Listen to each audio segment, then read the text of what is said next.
चलिए आज एक ऐसी कहानी की चीड़-फाड़ करते हैं जो आपके रोंगटे खड़े कर देगी। कहानी का नाम है वो खिड़की। सोचिए, कहानी की शुरुआत ही होती है इस एक लाइन से। बस ये एक लाइन आपको सीधे उठाकर उस अंधेरे और अकेलेपन में फेंक देती है। एक ऐसी रात जहां रोशनी का नामो निशान नहीं और हमारा किरदार बिल्कुल अकेला है। तो सबसे पहले बात करते हैं अकेली रात की बेचैनी की। देखते हैं कि कैसे एकदम मामूली रोजमर्रा की चीजें मिलकर डर का एक ऐसा माहौल बनाती हैं कि पूछिए मत। ये है डर का परफेक्ट स्टॉर्म। सोच कर देखिए, रात के 2 बजे हैं, एक नया घर जिसके चप्पे चप्पे से आप अनजान हैं और साथ में कोई नहीं, बिल्कुल अकेले। हमारा हीरो आदित्य किसी शोर से नहीं उठता, नहीं, वो उठता है एक अजीब सी घबराहट से, एक बेचैनी से। मतलब खतरा बाहर नहीं, खतरा तो अंदर से ही शुरू हो रहा है। और यहीं पर लेखक एक बहुत ही क्लासिक हॉरर ट्रिक का इस्तेमाल करता है जिसे कहते हैं एटमॉस्फेरिक हॉरर। मतलब आपको कोई भूत प्रेत दिखाने की जरूरत ही नहीं है, बस माहौल ऐसा बना दो, उस अकेलेपन का इस्तेमाल ऐसे करो कि डर और टेंशन अपने आप बढ़ने लगे। आपको पहले ही कमजोर महसूस करा दिया जाता है, इससे पहले कि असली खेल शुरू हो। चलिए अब आते हैं दूसरे हिस्से पर, आईने का वो अजीब सा अक्स। अब तक जो डर सिर्फ एक फीलिंग थी ना, अब वो एक शक्ल लेना शुरू कर देता है। कहानी में भूचाल तब आता है जब आदित्य आईने में खुद को देखता है, लेकिन उसका अक्स हिल नहीं रहा है। बस यही वो पल है, यही वो मोमेंट है जहां रियलिटी बिखर जाती है। एक साधारण सा आईना जिसे हम रोज देखते हैं, अचानक सबसे खौफनाक चीज बन जाता है। और अब होता है पहला टकराव। आदित्य अपना हाथ हिलाता है, ये चेक करने के लिए कि कहीं ये कोई बुरा सपना तो नहीं, लेकिन आईने में उसका अक्स टस से मस नहीं होता, एकदम स्थिर। यहीं पर फिजिक्स के सारे नियम टूट जाते हैं और टेंशन का मीटर ऊपर चढ़ना शुरू हो जाता है। और फिर वो आईने वाला अक्स मुस्कुराने लगता है। और ये कोई नॉर्मल स्माइल नहीं है, नहीं, ये एक ऐसी मुस्कान है जो फैलती जाती है, फैलती जाती है, चेहरे से होते हुए कानों तक और फिर कानों के भी पार।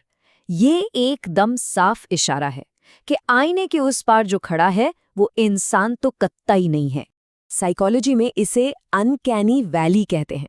मतलब कोई चीज जब दिखने में बिल्कुल इंसान जैसी हो, लेकिन उसमें कुछ हल्का सा, बस जरा सा कुछ गड़बड़ हो, तो वो हमें और भी ज्यादा डराती है। अब सोचिए, होंठ फटकर खून बह रहा है, आंखों से खून के आंसू आ रहे हैं और वो फिर भी मुस्कुरा रहा है। हमारा दिमाग इस चीज को प्रोसेस ही नहीं कर पाता, ये एक शॉक की तरह है। तो अब तक जो डर दिमाग में चल रहा था ना, अब वो हकीकत बन जाता है। अब खतरा सिर्फ दिमाग ही नहीं, बल्कि फिजिकल है। डर अब कमरे के अंदर आ चुका है। वो अक्स, वो आईने से बाहर आने लगता है। पर रुकिए, शीशा टूटता नहीं है, नहीं, उसका शरीर शीशे में से ऐसे बाहर निकलता है जैसे कोई लिक्विड रीस रहा हो। ये नेचर के हर नियम के खिलाफ है और यही बात इसे और भी ज्यादा खौफनाक बना देती है। और ये हमें हॉरर के एक और जॉनर पर ले आता है, जिसे बॉडी हॉरर कहते हैं। इसमें इंसान के शरीर को ही तोड़ मरोड़ कर डरावना बनाया जाता है। जैसे उस अक्स की उंगलियां टूटी हुई, पीछे की तरफ मुड़ी हुई। ये देखकर हमें अपने ही शरीर की नाजुकता का एहसास होता है और डर और बढ़ जाता है। अब हमला सिर्फ विजुअल नहीं है, ये एक फुल ऑन अटैक है हमारे सारे सेंसेस पर। आदित्य की गाल पर उन बर्फीली उंगलियों का टच, उसकी सांसों से आती सड़े हुए मांस जैसी बदबू, आदित्य की ही आवाज, लेकिन ऐसी जैसे किसी गहरे कुएं से आ रही हो, और फिर उसके मुंह से निकलते वो काले कीड़े। ये आदित्य के हर एक सेंस पर हमला है। अब वो भागे तो भागे कहाँ।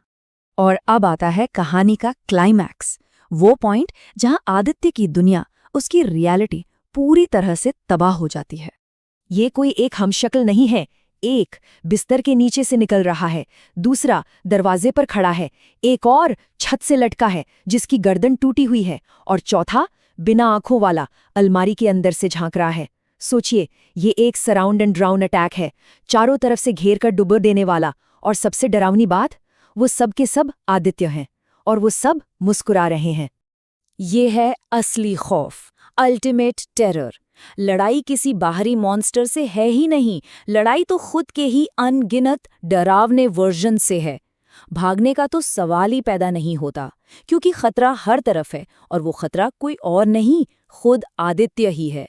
तो चलिए अब कहानी के फाइनल, सबसे खौफनाक ट्विस्ट और इसके अंजाम की तरफ बढ़ते हैं। वो हमशक्ल आदित्य के कान के पास आकर धीरे से फुसफुसाता है, अब तू हम में से एक है। बस ये 3 शब्द और सब कुछ बदल जाता है। और ये है फाइनल ट्विस्ट। आदित्य जब अपने हाथों को देखता है तो उसकी अपनी उंगलियां टूटकर पीछे की तरफ मुड़ रही हैं। असली डर मरना नहीं है, असली डर है खुद वो मॉन्स्टर बन जाना। उसकी पहचान, उसका वजूद, सब कुछ छीन लिया गया है। और बाहर की दुनिया को क्या पता चलता है? उन्हें मिलती है एक पोस्टमार्टम रिपोर्ट जिसमें बस एक लाइन लिखी है, मौत की वजह बहुत ज्यादा डर। सोचिए, एक तरफ वो अलौकिक खौफ और दूसरी तरफ ये ठंडा बेजान सा कारण। तो यहाँ 2 हकीकतें हैं जो एक साथ चल रही हैं। एक वो जो दुनिया देख रही है कि एक आदमी डर के मारे हार्ट अटैक से मर गया, और दूसरी असली हकीकत कि एक रूह अब उस आईने में कैद हो चुकी है, उसे रिप्लेस कर दिया गया है और अब वो इस खौफ के चक्र को आगे बढ़ाने पर मजबूर है। और ये कहानी हमें एक बहुत ही बेचैन कर देने वाले सवाल के साथ छोड़ जाती है कि उस घर के शीशे में आज कौन है? क्योंकि कहानी तो खत्म हुई ही नहीं, ये चक्र तो अब भी चल रहा है। और क्या पता असली आदित्य आज भी उसी आईने में फंसा हो, बाहर निकलने का इंतजार कर रहा हो।